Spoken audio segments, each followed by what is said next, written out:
Okay, so I've just cut that waste material off. I've got a really sharp, jagged edge on there that I need to be careful of. What we're going to do now is we're going to clamp this up to file it. These are my two files I'm going to use.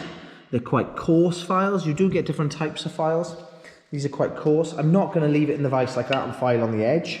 I'm going to remove it from the vise and I'm going to position it vertically. Okay? Keeping that line as flat and as horizontal as I can. Feed as much of it into the vise. I don't want to be clamping it up there like that because that will wobble. If it was any thinner, it would wobble and it would bend. Clamp it quite low down. So we've got as much of it in the vise as possible, but I can still see my horizontal line there now. Okay? Now when you're filing, I'm just trying to set this up. When you're filing, what you need to be doing is you need to be having one hand on the handle and one hand on the front of the file and pushing down on your file. So you're pushing through the workpiece, okay?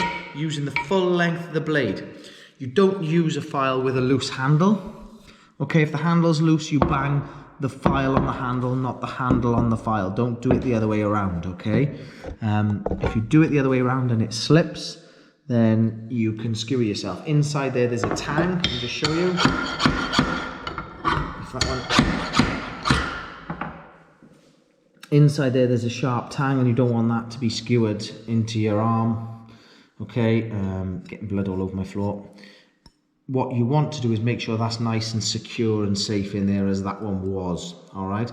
You don't use a file without a handle. And if the file is loose, you bang the file on the handle, not the other way around, okay? Now, careful because these are sharp edges.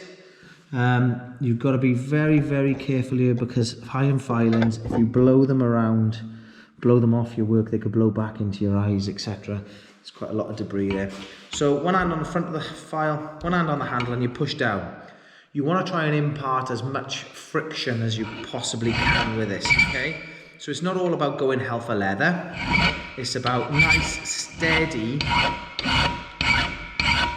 keeping the file as flat as possible. Don't rock it back and forth, and don't round these edges off yet, okay? Because we're not doing that.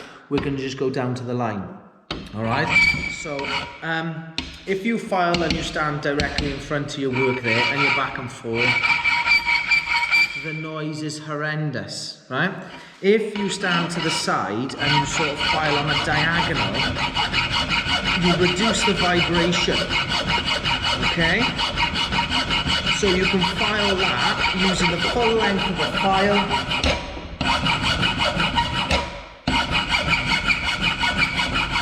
Keeping it nice and flat and keep going, imparting lots of pressure on that to reduce the rough edge that you had from the cut and to bring it down to that line, okay? Now, you've got to keep going, you go down to the line. Don't go beyond the line, just go to the line. Once you've done that, you can bring it back to the height gauge.